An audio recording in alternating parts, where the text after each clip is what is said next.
Et donc on se lance dans la troisième et dernière vidéo pour la leçon C9L1 qui porte sur l'activation des groupes caractéristiques. Dans la première leçon, on a vu l'activation nucléophile des alcools et des phénols.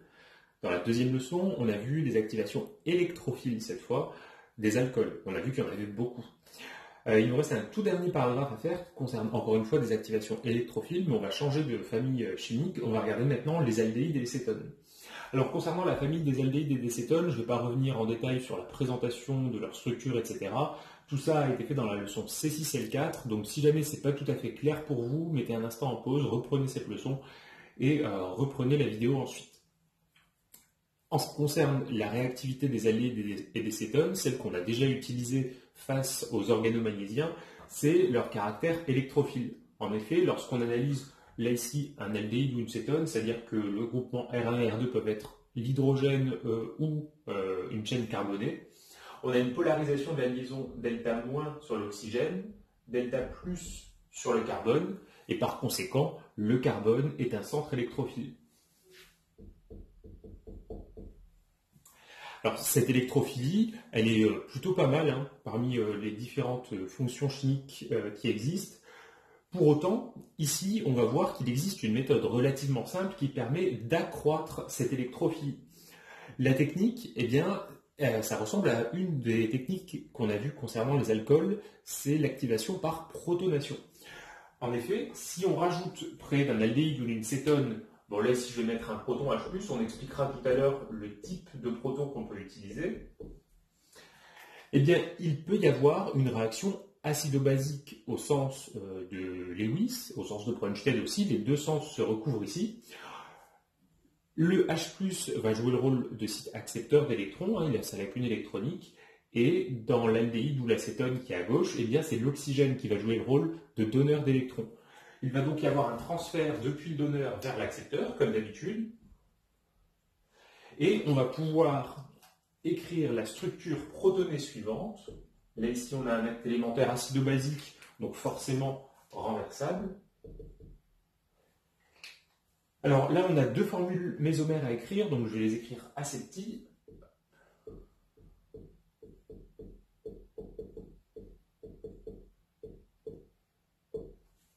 Donc voici la première qui constitue simplement la formule issue après élaboration de la liaison entre l'oxygène et l'hydrogène.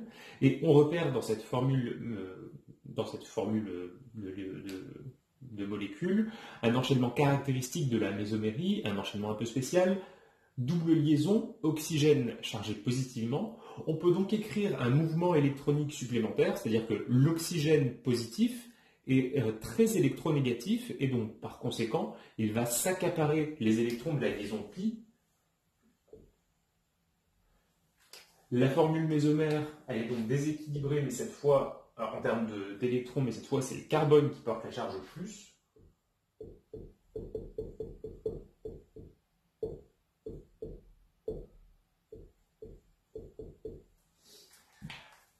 On voit donc que lors de cet acte élémentaire, on avait initialement un carbone delta+, avec un petit défaut, un petit manque d'électrons.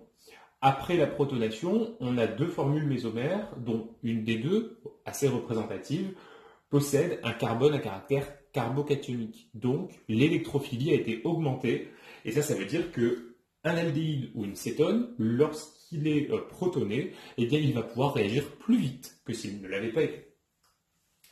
Alors, parmi les différentes réactions qu'on peut envisager, dans cette leçon et au programme de première année, on en a un nombre limité seulement.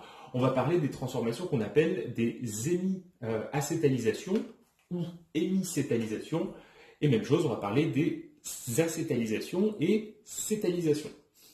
Alors, on va regarder ce que sont ces réactions dans le paragraphe petit b qui porte sur les équations bilan.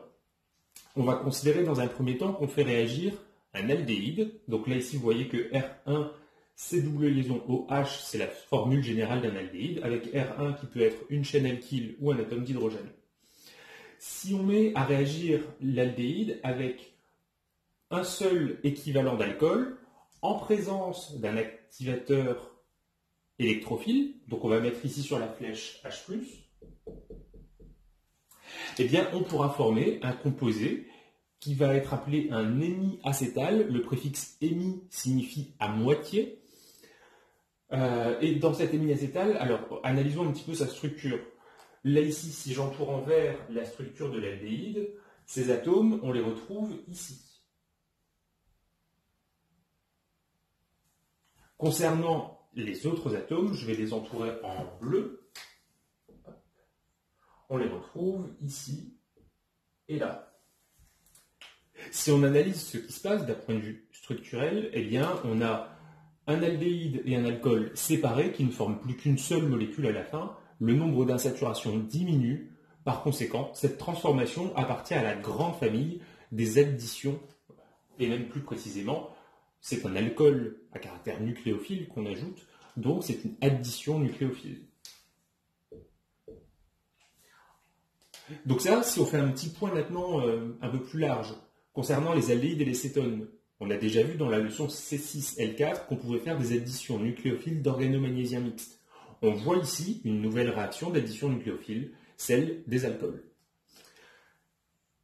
Réaction numéro 2, eh bien, si l'aldéhyde n'est pas mis à réagir avec un seul équivalent d'alcool, mais avec deux équivalents, prenez bien garde ici au nombre stoichiométrique, encore une fois en présence d'un catalyseur acide pour activer l'électrophilie de l'aldéhyde, eh bien, on va former un composé qu'on appelle un acétal.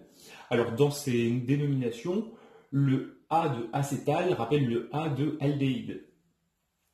En ce qui concerne la structure, eh bien, de façon analogue à ce qu'on a vu tout à l'heure, la structure de l'aldéhyde se retrouve ici, le fragment R1CH, et les deux molécules d'alcool sont venues se lier sur le carbone fonctionnel.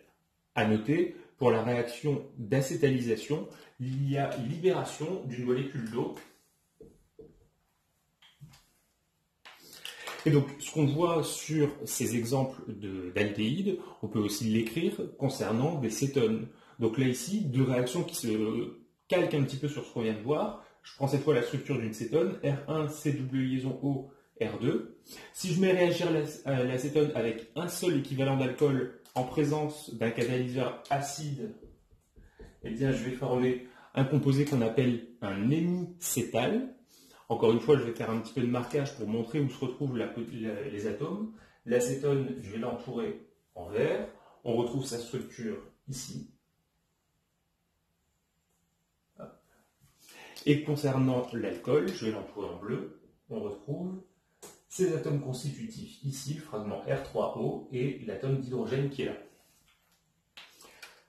Enfin, si on prend une cétone et qu'on la met à réagir avec cette fois non plus un mais deux équivalents d'alcool, eh bien il va y avoir deux additions d'alcool sur le carbone fonctionnel de l'acétone, toujours en présence d'H+, et on va former un composé qui a cette structure qu'on appellera un cétal. Le C de cétal rappelle le C de cétone, avec, comme tout à l'heure, libération en plus d'une molécule d'eau. Un petit commentaire pour conclure sur ces quatre transformations. Vous voyez qu'à chaque fois, j'ai mis comme symbole de l'équation bilan la demi-double flèche qui part dans les deux sens, c'est-à-dire que ce sont des équations de bilan. Le mécanisme réactionnel va se dérouler en plusieurs actes élémentaires successifs, on va les écrire dans quelques instants. Mais ce qu'il faut retenir, c'est que ces réactions sont toutes renversables. C'est-à-dire qu'on peut passer d'une cétone à un cétal, mais on peut aussi revenir à partir d'un cétal vers une cétone. Là, c'est justement tout le jeu du chimiste de proposer et d'utiliser des conditions opératoires qui permettent soit de favoriser la forme cétale ou acétale, ou alors de revenir vers la forme originelle qui est une forme aldéhyde ou cétone. Alors, concernant maintenant le paragraphe suivant, donc dans le petit c, on va parler du mécanisme réactionnel des transformations d'acétalisation et d'hémiacétalisation. La première chose qu'on va déterminer, qu'on va voir pendant le mécanisme, c'est qu'en fait, l'hémiacétalisation, c'est une partie du mécanisme d'acétalisation. Donc ce que je vais faire, je vais écrire simplement le mécanisme d'acétalisation et vous dire où on devrait s'arrêter si jamais on avait à écrire une hémiacétalisation. Évidemment, qui peut le plus, peut le moins. Alors, concernant la réactivité, donc on va écrire ici sur un aldéhyde avec une formule générale, mais on pourrait très bien écrire le mécanisme également sur une cétone. Le carbone de l'aldéhyde va jouer le rôle de centre électrophile et l'oxygène de l'alcool va jouer le rôle de centre nucléophile. Concernant le mécanisme, on l'a vu, on est dans le paragraphe sur les activations électrophiles, il nous faut utiliser un proton, c'est ce qu'on a remis plusieurs fois ici sur la flèche, un proton pour activer l'électrophilie de l'aldéhyde ou de l'acétone. Pour ça, comme dans le cas des alcools, il faut utiliser un acide fort à base conjuguée non nucléophile. Le fait que la base soit non nucléophile va nous préserver des réactions de substitution nucléophile qui du coup n'auront pas lieu. Concernant les acides qu'on utilise, très classiquement, on va prendre les acides sulfoniques. Je vous rappelle la structure si jamais vous l'avez oublié. Ce sont ceux qui ont pour formule R, S, 2 double liaison O, OH. Et parmi ces acides sulfoniques, celui qu'on va prendre vraiment très très souvent, c'est l'APTS, acide paratoluène sulfonique. La structure, on l'a déjà croisée, je ne la réécris pas, et le pKa vaut moins 6,5. Moins 6,5, c'est donc un acide qui va être très fort. Donc on y va pour le mécanisme. Je vais commencer d'abord par poser l'équation bilan de la transformation qu'on va étudier. Ce sera R1 CHO plus 2 alcools que je vais noter R2OH qui vont donner en présence de H+, l'acétal R1CH OR2 plus H2O. Alors, on est d'accord que mettre comme ça H+, c'est quelque chose qui n'est pas très réel. On ne trouve pas des H+, stockés dans un bocal. Il vaut mieux mettre quelque chose d'un peu plus figuratif. Donc, je vous propose de remplacer ce H+, par la PTS. Et vous verrez que même dans les sujets de concours, on voit marquer simplement l'acronyme APTS. Donc, il faut vous familiariser avec ça.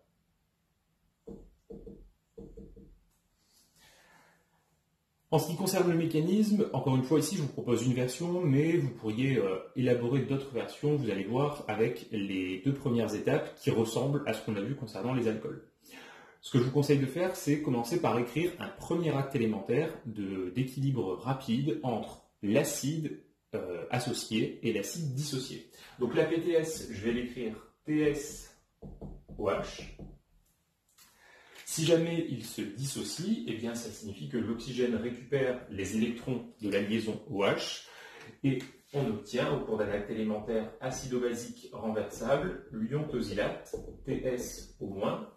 Avec son pK de moins 6,5, on se souvient en plus que TS au moins, c'est un ion qui a une basicité nullissime, plus un proton H+.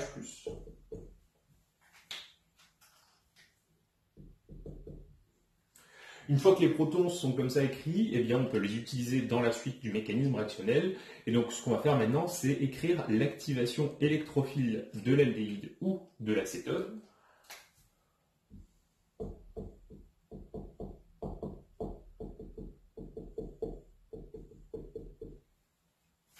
Donc l'activation, c'est la même chose que ce qu'on a écrit tout à l'heure. L'oxygène joue le rôle de site donneur, l'hydrogène de site accepteur. On trace une flèche du site donneur vers le site accepteur, comme d'habitude. Et il va du coup y avoir formation d'une liaison OH.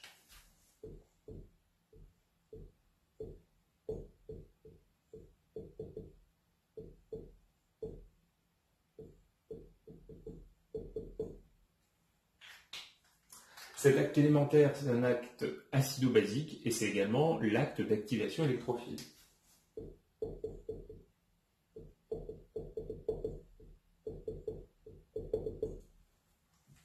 Évidemment, là ici, on pourrait très bien écrire les deux formules mésomères pour montrer que le carbone est plus électrophile.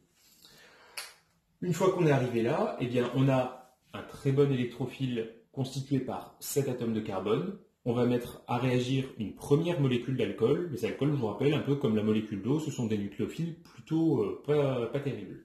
Mais grâce à l'électrophile activé, la réaction va pouvoir se faire avec une vitesse satisfaisante. Donc là, prochain acte élémentaire, je vais mettre la molécule d'alcool sur la flèche.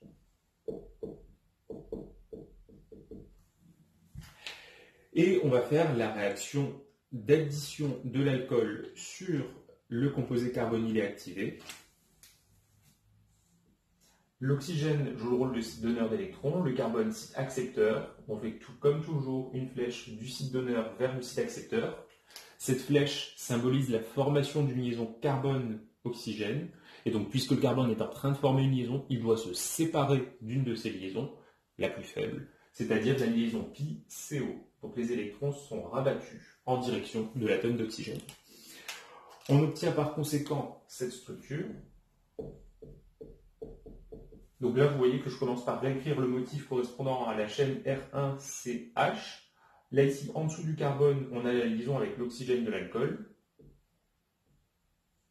Cet oxygène, il est relié à deux fragments, R2 et H. Et il lui reste un doublé non liant. Par conséquent, c'est un dialkyle oxonium, charge plus. Et au-dessus, on a l'oxygène qui a récupéré un doublé non liant. Il en a donc maintenant deux. Et une liaison avec un atome d'hydrogène.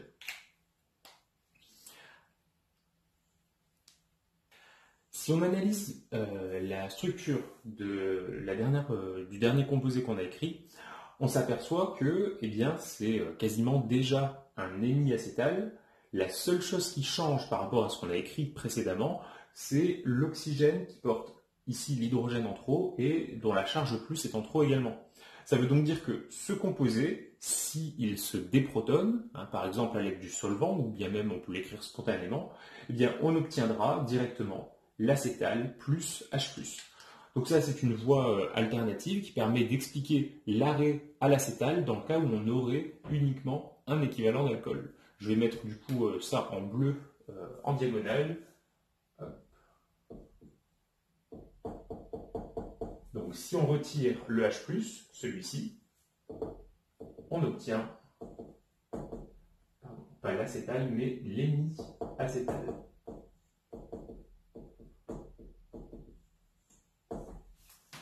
Ça veut donc dire que vous voyez que si on vous demande d'écrire un mécanisme d'hémiacétalisation, vous avez 4 actes élémentaires à écrire. 1, 2, 3 et le quatrième que je n'ai pas représenté ici.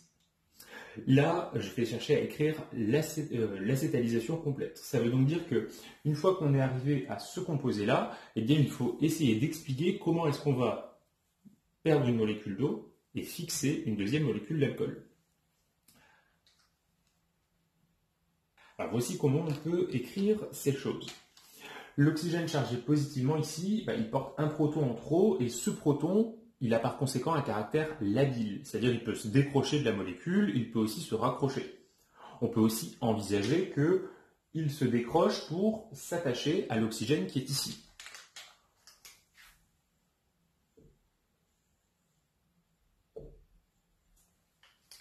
Lorsqu'on effectue ce déplacement électronique, on obtient les structures suivantes, la structure suivante, R1 CH, au-dessus on a OH2+, et en dessous OR2. Concernant cet acte élémentaire, c'est un acte acido-basique intramoléculaire, donc on peut l'écrire ABI, avec I pour intramoléculaire. On avait aussi appelé ça avec un autre nom, c'est le déplacement d'un proton sur une molécule, c'est donc ce qu'on peut appeler une prototropie.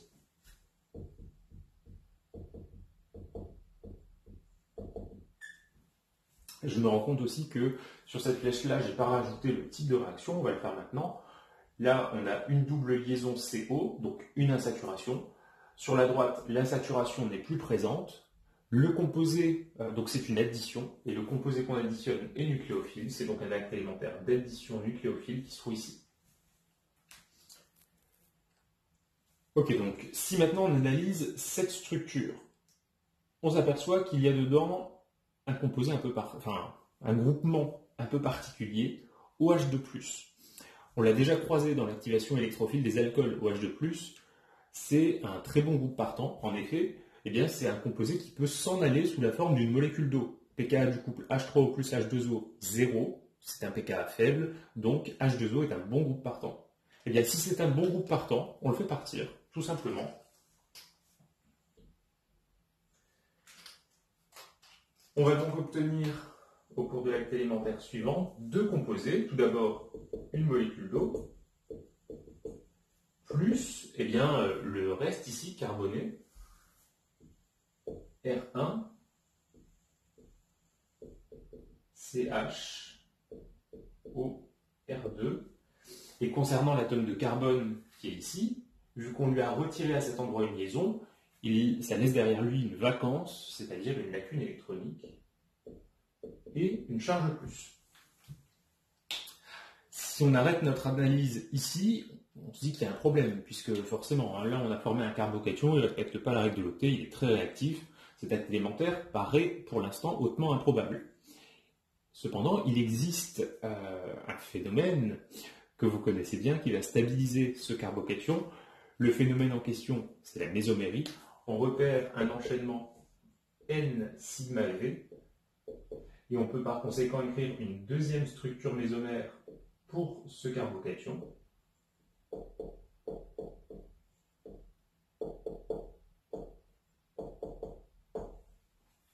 Et grâce à cette deuxième structure mésomère, on explique une certaine stabilité, et donc il est raisonnable d'écrire ce composé-là. Pour la suite du mécanisme, je vais reprendre l'écriture sous forme de carbocation. On peut très bien prendre l'autre, ça ne pose pas de problème.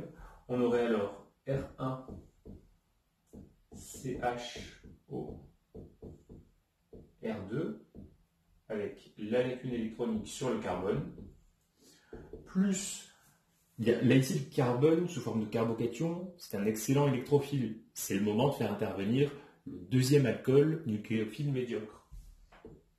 R2OH, il va y avoir le nucléophile qui attaque l'électrophile, toujours dans le sens du nucléophile, donc vers l'électrophile, formation d'une nouvelle liaison carbone-oxygène.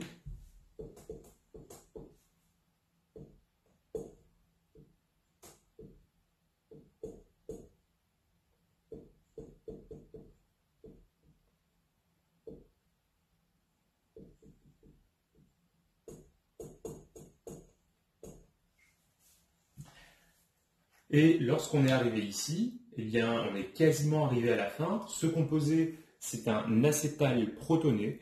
Il suffit de le déprotoner pour arriver à l'acétal final. L'oxygène O+, très électronégatif, récupère la paire électronique de la liaison OH. Et donc, on va former R1 CH OR2 deux fois, plus libération d'un proton, H+, qui n'est nul autre que le catalyseur utilisé au cours de cet acte élémentaire. Donc là ici, on a montré la régénération du catalyseur acide.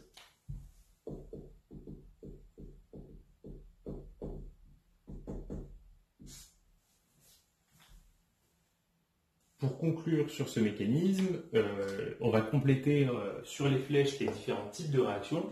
Donc, lorsqu'on passe de ce composé à l'ensemble de ces deux-ci, on a fait partir le groupe partant, c'est donc une élimination, augmentation du nombre d'insaturations.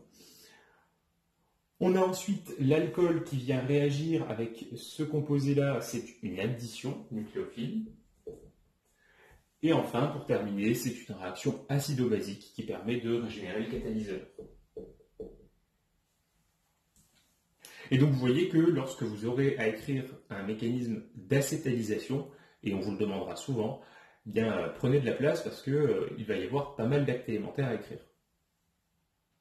Pour finir sur ces transformations de cétalisation, acétalisation ou les versions EMI, quelques caractéristiques. La première, c'est que les réactions d'EMI ou de cétalisation ou acétalisation sont des transformations renversables. En effet, lorsqu'on analyse le mécanisme réactionnel, on s'aperçoit que chaque acte élémentaire est renversable, il n'y a pas libération d'un gaz, donc finalement, on a des équilibres du début à la fin, on peut donc passer des réactifs aux produits et revenir des produits aux réactifs. On retient également que ces transformations sont catalysées par H+. c'est vraiment le cœur de la leçon qu'on est en train d'étudier. H+ permet l'activation électrophile de l'aldéhyde ou de l'acétone. Pour finir, eh bien, puisque ces transformations sont renversables, elles donnent lieu à des équilibres chimiques. Et vous savez que le chimiste, eh bien, il ne se satisfait pas forcément des équilibres chimiques s'ils ne permettent pas de former un composé de façon quasi totale. Si on veut rendre justement ces transformations quasi totales, on a déjà vu au cours du chapitre 1 les différentes méthodologies qu'on peut utiliser. La première, c'est utiliser un réactif en excès. En l'occurrence, eh bien, on prendra le réactif le moins coûteux.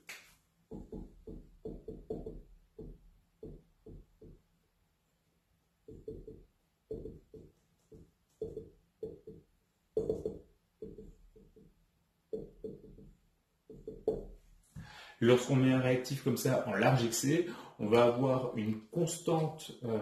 un quotient réactionnel qui va être très petit, et donc il va devoir, pour tendre vers la constante d'équilibre, aller vers consommation de quasi totale de l'autre réactif. Deuxième point, pour rendre la réaction quantitative, on peut certes mettre un réactif en excès, mais on peut aussi retirer du milieu réactionnel un produit au cours de sa formation. Et pour ça, pour cette réaction, alors ça va concerner pas les versions émises, mais seulement l'acétalisation ou l'acétalisation.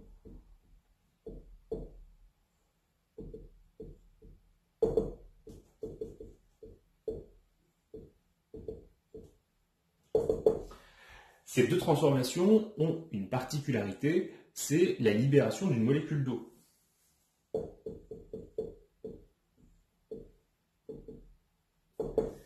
Et en chimie, on dispose d'une méthode permettant de retirer du milieu réactionnel les molécules d'eau au fur et à mesure qu'elles se forment. Cette méthode, c'est l'utilisation d'un instrument de verrerie particulier qu'on appelle un appareil de Dean-Stark et dont on expliquera la forme et le fonctionnement dans la leçon suivante.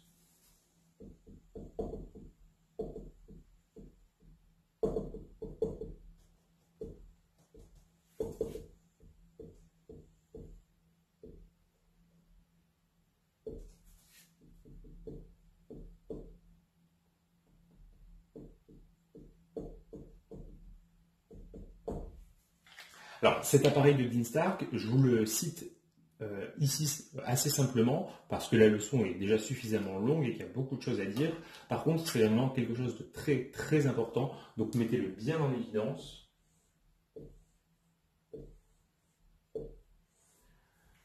Pour avoir ici une première référence à son utilisation. Alors, maintenant qu'on a vu ces transformations, il nous reste un tout dernier point d'application qui porte sur l'utilisation de l'hémiacétalisation appliquée à un cas particulier, celui de la molécule de glucose. Alors, pour commencer à parler de l'hémiacétalisation du glucose, quelques mots d'abord, c'est même pas une introduction, hein, c'est le préambule d'une introduction sur ce qu'on appelle en chimie les sucres. Hein. Ce qu'il faut savoir, c'est que c'est une chimie qui est très développée avec tout un ensemble de réactions caractéristiques, et on en fait ici que voir la pointe de la partie immergée de l'iceberg. Alors d'abord en chimie, lorsqu'on rencontre des sucres, on les appelle souvent des oses, O-S-E, et on retrouve d'ailleurs ce morceau de mots dans leur dénomination. Vous avez sûrement déjà entendu parler du fructose, du saccharose, du maltose, du dextrose, bref, tout ça, ce sont des molécules qui appartiennent à la famille de ce qu'on appelle les carbohydrates ou hydrates de carbone de formule C-N, H2O, N fois. Vous voyez donc que dans ces molécules, on met autant de molécules d'eau qu'on a mis d'atomes de carbone. Et d'ailleurs, si vous regardez la traduction anglaise du mot sucre, on dit carbohydrate, c'est bien la traduction donc de hydrate de carbone. En ce qui concerne la molécule de glucose, eh bien, ça fait partie d'une sous-famille qu'on appelle les aldoses. Le ald fait référence à la présence d'une fonction aldéhyde dans la molécule.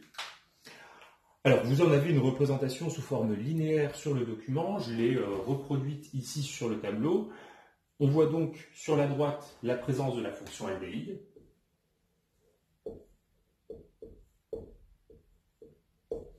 Et on repère également, par ailleurs, eh bien, 1, 2, 3, 4, 5 fonctions alcool.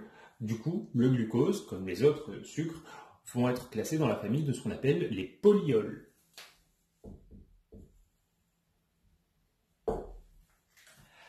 Alors, parmi les sucres, il y a différents types de représentations qui peuvent être utilisées. J'ai choisi ici de ne pas alourdir l'ensemble des connaissances que vous devez déjà avoir. Je vous suggère simplement 2 pistes de réflexion. Alors, d'abord, pour représenter un sucre, on peut le faire comme on l'a fait ici avec du topologique plus CRAM. C'est ce qu'on vous demande dans le cadre de la PCSI. Il existe 2 autres représentations. Tout d'abord, celle de Fischer. Alors, pour établir une représentation de Fischer qui correspond à ce que j'ai mis ici, vous voyez que ça ressemble à peu de choses près à une échelle sur laquelle on a positionné les fragments hydroxyle et OH portés donc le long de la chaîne. Ne vous trompez pas, Fischer c'est bien une représentation plane, mais qui possède une information stéréochimique. C'est pour ça que là ici, le fragment hydroxyle est à droite, alors que juste en dessous, il est à gauche. C'est pas anodin. Pour établir une représentation de Fischer à partir d'une représentation en topologique plus CRAM, eh bien, tout se passe de la façon suivante. Imaginez que vous attrapiez la molécule par une fonction aldéhyde et que vous la teniez par cette fonction. On la retrouve ici tout à l'heure, dans la représentation en haut. Et vous prenez cette molécule et vous mettez chaque liaison carbone-carbone que vous enroulez autour d'un ballon, autour d'une sphère. Ce qui va se passer lorsque vous faites ça, eh bien, vous aurez d'un point de vue tridimensionnel, ce type d'enchaînement de liaison. Vous voyez que là, ici, j'ai mis cette liaison dans le plan, ça correspondrait à une liaison collée sur la paroi de la sphère, et évidemment, les atomes de carbone de la chaîne sont tétraédriques, il n'y a que le carbone de l'aldéhyde qui est trigonal, ce qui veut dire que vous aurez comme ça 2 liaisons qui vont pointer vers l'avant. Il y a un moyen mnémotechnique pour retenir ça, on dit « Fischer est accueillant, il vous tend les bras ». Ok, donc cette représentation de Fischer, si ça vous intéresse, que vous adorez la stéréochimie, renseignez-vous là-dessus pendant les vacances, ça pourrait vous être utile, mais en tout cas, aucune connaissance n'est exigible dans le cadre du programme de PCSI. C'est des trucs qui sont faits en BCL, PST, mais pas pour vous. Une autre représentation permet cette fois de visualiser les représentations cycliques des sucres, c'est la représentation de Haworth. Alors, vous connaissez déjà les cycles à 6 chaînons qui adaptent une conformation de chaise. Là, ici, c'est une des représentations chaise du glucose. On va voir et expliquer qu'il y en existe plusieurs. Dans ce cycle, vous voyez qu'il y a un atome d'oxygène. Bon, c'est pas gênant, puisqu'il est tétraédrique comme le carbone. Et il va y avoir des liaisons, soit vers le bas, soit vers le haut, soit en axial, soit en équatorial. Haworth propose une représentation simplifiée. Alors, on va représenter dans un premier temps le cycle à 6 chaînons, et les traits noirs plus épais représentent les traits qui sont plus proches de l'œil. Ensuite, il va faire sur chaque angle correspondant aux atomes de carbone, soit un trait vertical vers le haut, soit un trait vertical vers le bas. Sans se soucier de savoir si c'est équatorial ou axial, on retiendra simplement que la liaison est au-dessus ou en dessous par rapport au plan moyen du cycle. On voit également que dans la chimie des sucres, très souvent, le fragment OH qui est ici, il occupe une position particulière qu'on appelle la position anomère, et pour des raisons en lien avec, encore une fois, la théorie des orbitales moléculaires, ce fragment OH est très souvent en position axiale.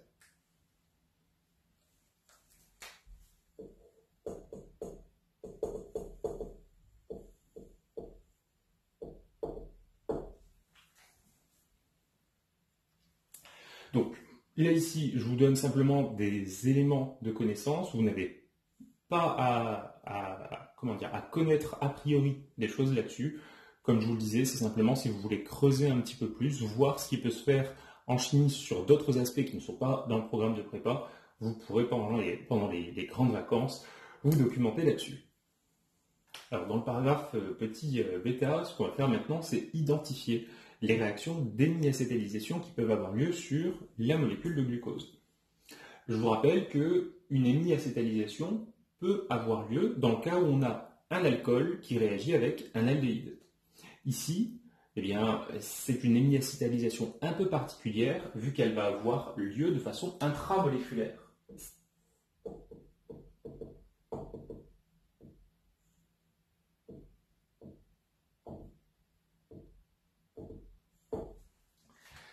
Et ça, c'est tout à fait faisable, puisqu'on repère à la fois une fonction aldéhyde, mais aussi des fonctions alcool.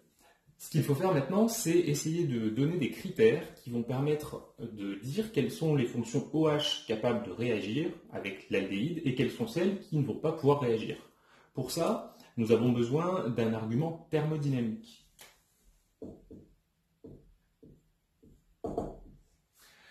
Lorsqu'on analyse les cycles carbonés en thermochimie, on s'aperçoit qu'il y en a certains qui sont favorisés d'un point de vue énergétique et pour lesquels, du coup, la formation va être possible.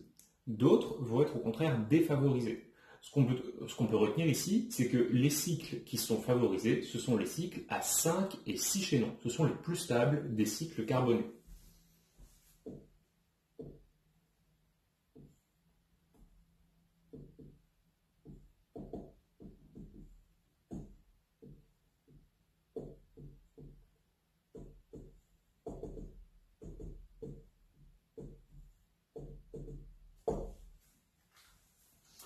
Je vais reprendre la numérotation de la molécule en numérotant 1, l'atome porteur de la fonction aldéhyde. 1, 2, 3, 4, 5 et 6.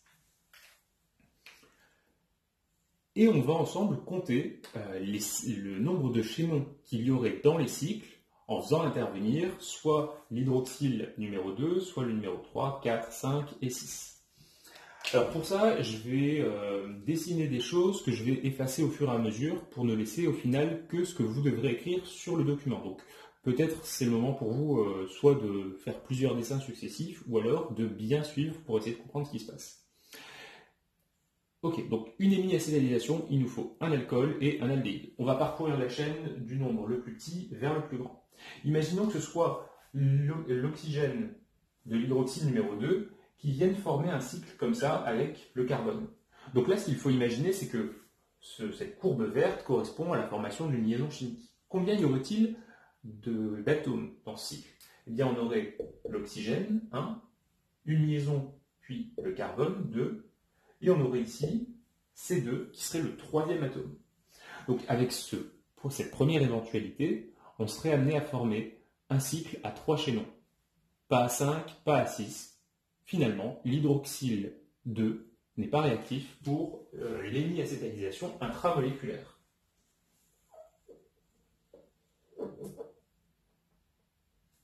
Donc, on va noter ça.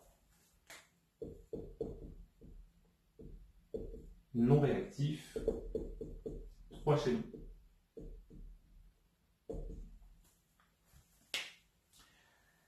On va poursuivre et envisager maintenant la réaction avec l'hydroxyle numéro 3. S'il vient former une liaison avec le carbone C1, nous aurons à l'intérieur l'oxygène premier chaînon, une liaison, le carbone deuxième chaînon, C2 troisième, C3 quatrième. Encore une fois, le cycle est trop petit, il va être trop tendu, il ne peut pas se former facilement. Ça veut donc dire que l'hydroxyle numéro 3 ne peut pas donner une réaction d'hémiacétalisation intramoléculaire.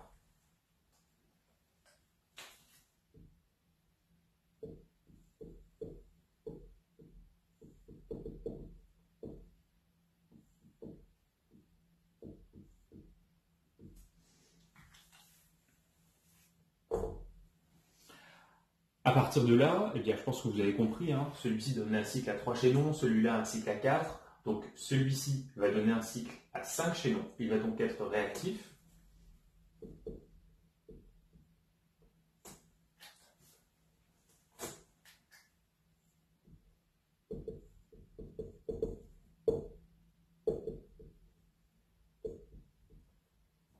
Celui porté par le carbone 5 va donner des cycles à 6 chaînons. Il va lui aussi être réactif.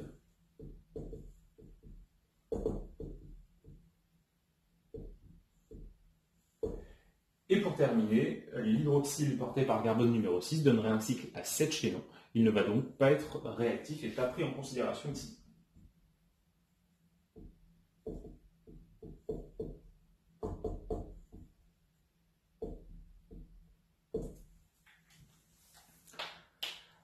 Bien, donc si on résume ce qu'on a dit pour l'instant concernant cette transformation, il y a 2 fragments hydroxyle capables de réagir avec le carbone C1.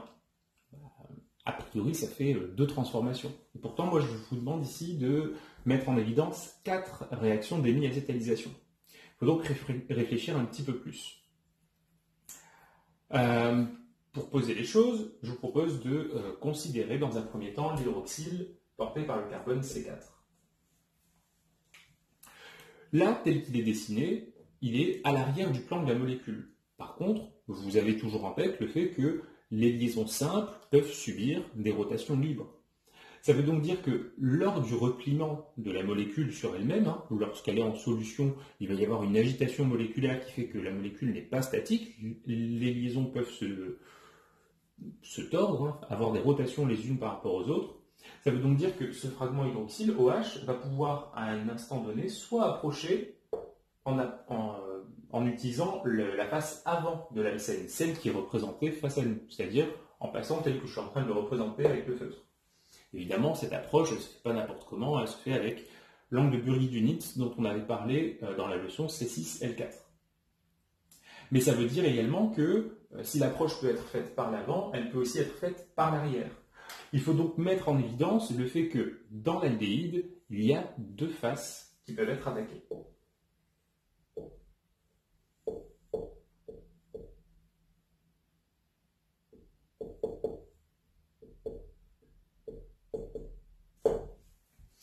Et bien sûr, pour cet hydroxyle numéro 4, suivant qu'il attaque sur la face avant ou sur la face arrière, les produits formés ne vont pas être les mêmes, et donc ce groupement-là peut donner 2 transformations d'émi-acétalisation différentes.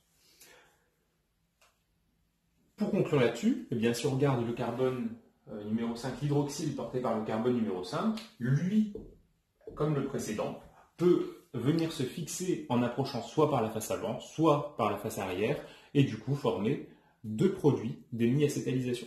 On a donc bien, grâce à ces 2 groupes hydroxyle et ces 2 attaques à chaque fois, 4 émi-acétalisations possibles. Tout en bas du document, dans le paragraphe gamma, vous voyez les différentes représentations des produits qu'on obtient après ces transformations d'émi-acétalisation. On a d'abord 2 cycles à 6 chaînons. Alors lorsqu'on a comme ça des sucres comportant un cycle à 6 chaînons avec évidemment à l'intérieur un atome d'oxygène, on dira que ce sont des dérivés du pyranose. Et lorsque le cycle ne contient que 5 chaînons, ce sera des dérivés du furanose. Furanose, dedans on entend le mot furane, et c'est un nom qui ne vous est pas inconnu, hein. On l'a déjà croisé le furane dans la leçon sur les solvants, en tout cas le tétrahydrofurane.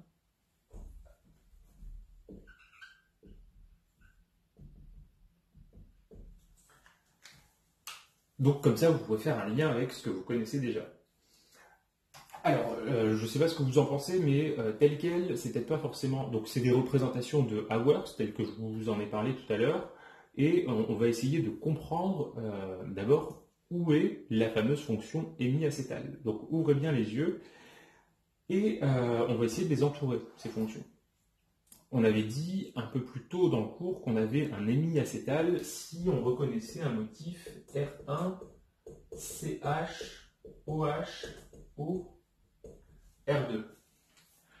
Alors on va regarder d'abord cette molécule-là. Il nous faut donc un carbone relié à carbone, un fragment O alkyle et un fragment OH.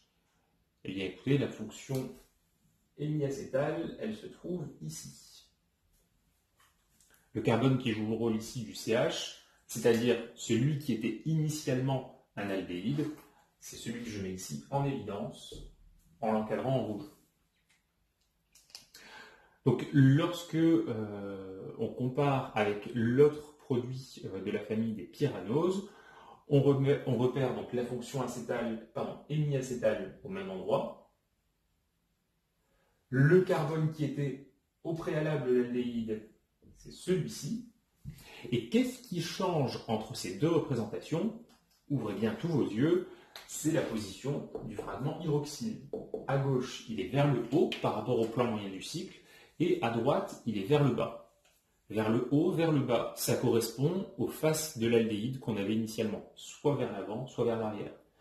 En l'occurrence, ici, eh bien, lorsqu'on a le fragment hydroxyle qui est porté vers le haut, ça veut dire que le OH qui était initialement cet oxygène-là est venu attaquer l'aldéhyde vers le bas.